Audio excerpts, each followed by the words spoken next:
And now, it's time for another Dice Tower review with Tom Vasel.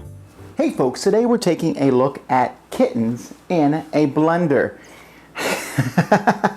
Now see, I bet a lot of people are watching this review because of the name. Because the name of this is to, bring shock value. Now if you've watched my reviews, you know that I'm not a cat person. I don't really like cats that much. I don't know how anybody cannot like kittens though, even though they grow up to be annoying cats. I don't know how anyone cannot like kittens, and I can't even fathom why you would want to put kittens in a blender. What's the sequel? Babies in a blender?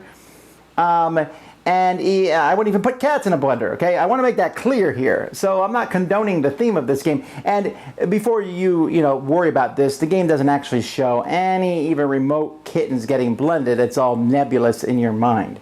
Although again, who has that in their mind? Okay, well whatever. Let's take a look at the game and see if the game is any good.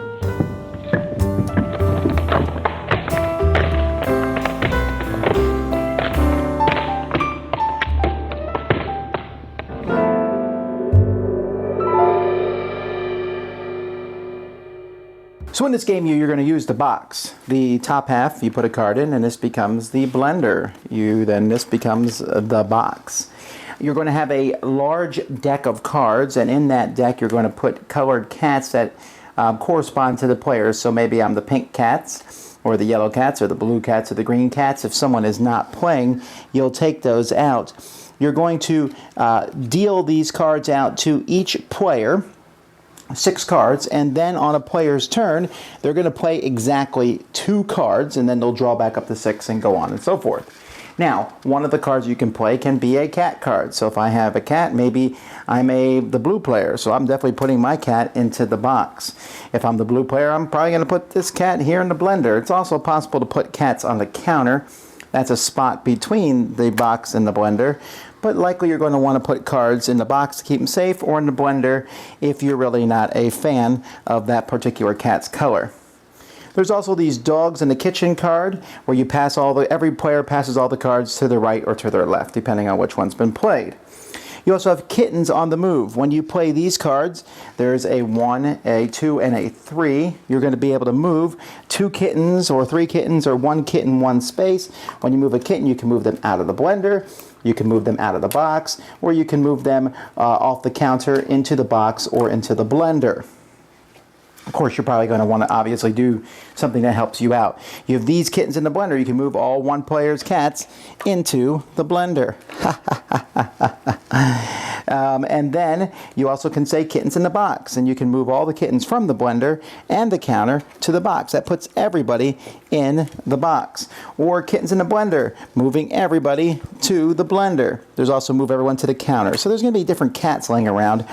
And the whole point of this game is when you play a blend card. These kittens are blended. Try not to think about that. We're going to stick them underneath the box. Every kitten that's in the box is safe, and they're placed under the box. Those kittens are safe for the remainder of the game, or blended.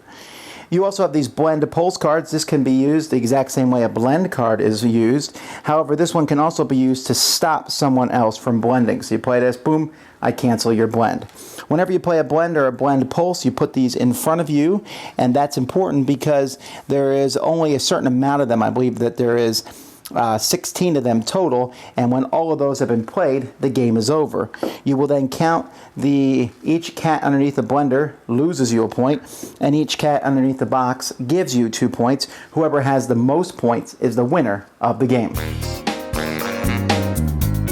So essentially, this game is all about the shock value, because as you can see, there's literally no game. You are simply saying, my cat, box, your cat, blender.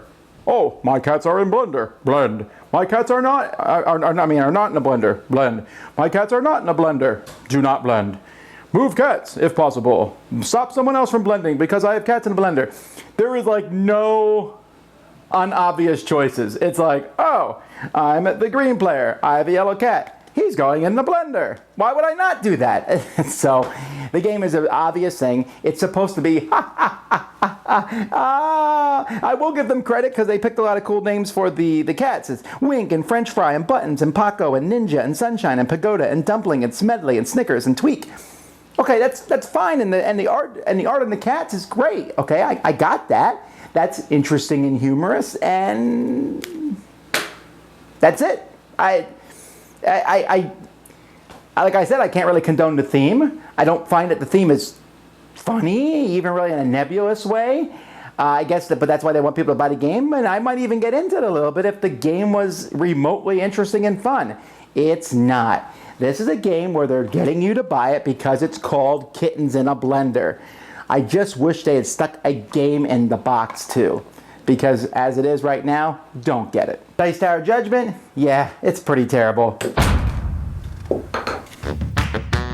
Thanks so much for watching the Dice Tower videos. Find more great videos and reviews, as well as our top-rated audio podcast at Dicetower.com. You can also find other great shows at Dicetowernetwork.com. I'm Eric Summerer, and you've been watching The Dice Tower. The Dice Tower is sponsored by Cool Stuff Inc., where you can find great games for great prices. Cool stuff in stock. Check them out at CoolStuffInc.com. Up the door! This question is,